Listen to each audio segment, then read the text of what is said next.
शहर के एक पुराने इलाके में स्थित था एक पुराना बैंक, शिवालिक कोऑपरेटिव बैंक।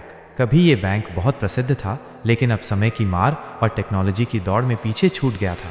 लोगों की मान्यता थी कि इस बैंक में कुछ अनहोनी चीजें होती हैं, लेकिन कोई खुलकर कुछ नहीं कहता था।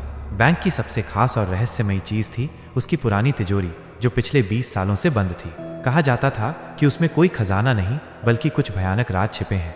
2022 में बैंक में एक नया मैनेजर आया, अमित वर्मा, 35 वर्षीय, एक समझदार और महत्वाकांक्षी व्यक्ति।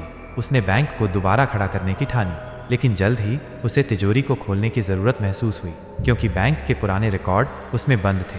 जब अमित ने तिजोरी खोलने की बात की तो सभी कर्मचारी डर गए। पुराने कैशियर मिश्रा जी बोले, सर, वो तिजोरी मत खोलिए। और जिसने उसे खोला था वो 2 दिन बाद पागल हो गया था। अमित ने उनकी बात को अंधविश्वास समझकर नजरअंदाज कर दिया। तिजोरी खुली और शुरू हुआ खौफ। एक शुक्रवार की शाम को बैंक बंद होने के बाद अमित और 2 कर्मचारी, दीपक और रीना, ने तिजोरी खोली। भारी लोहे का दरवाजा चरमराते हुए खुला। अंदर एक पुरानी लकड़ी की अलमारी थी और कुछ धूल से ढके कागजात, लेकिन सब कुछ सामान्य लगा। उसी रात से अजीब घटनाएं शुरू हो गईं। दीपक को लगा कि कोई उसके पीछे चलता है, लेकिन पीछे कोई नहीं होता। रीना को सपनों में एक औरत की चीखें सुनाई देती। अमित के साथ सबसे डरावनी बात हुई। वो हर रात एक ही सपना देखने लगा। एक औरत सफ़ेद साड़ी में बैंक के अंदर खड़ी तिजोरी की तरफ इशारा कर रही होती, और हर बार उसकी आंखों से खून टपकता था। पुराना रिकॉर्ड, डरावनी सच्चाई। अमित ने हिम्मत करके तिजोरी से मिले पुराने दस्तावेजों की जांच की। उसे एक फाइल मिली, 1978 हादसा। उसमें लिखा था, बैंक की तिजोरी में फंसकर एक महिला कर्मचारी की मौत हो गई थी। उसका नाम था कल्पना श्रीवास्तव। वो रात को अकेले बैंक में कुछ कागजात संभाल रही थी, लेकिन गलती से तिजोरी का दरवाजा बंद हो गया। सुबह उसकी लाश मिली। चेहरे पर डर का ऐसा भाव था जैसे मरने से पहले कुछ भयानक देखा हो। उसके बाद तिजोरी को हमेशा के लिए बंद कर दिया गया। भूत का सामना।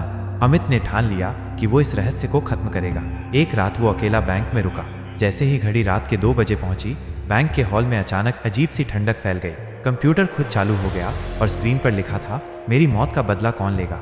अमित डर से कांपने लगा। तभी तिजोरी का दरवाजा अपने आप खुल गया और बाहर निकली वही औरत, सफेद साड़ी, खून से सना चेहरा, आंखें लाल। वह चीखी, मैं कल्पना हूँ, मुझे बंद किया गया था, अब मैं सबको अपने साथ ले जाऊंगी। अमित बेहोश हो गया। अंतिम फैसला। सुबह लोग उसे बैंक के बाहर बेहोश पाए। उसके बाद उसने बैंक छोड़ दिया और शहर ही छोड़ दिया। बैंक को दोबारा बंद कर दिया गया और तिजोरी पर अब एक लोहे की प्लेट जड़ी गई, खोलना मना है। यह तिजोरी अब सिर्फ मृत्यु की याद है।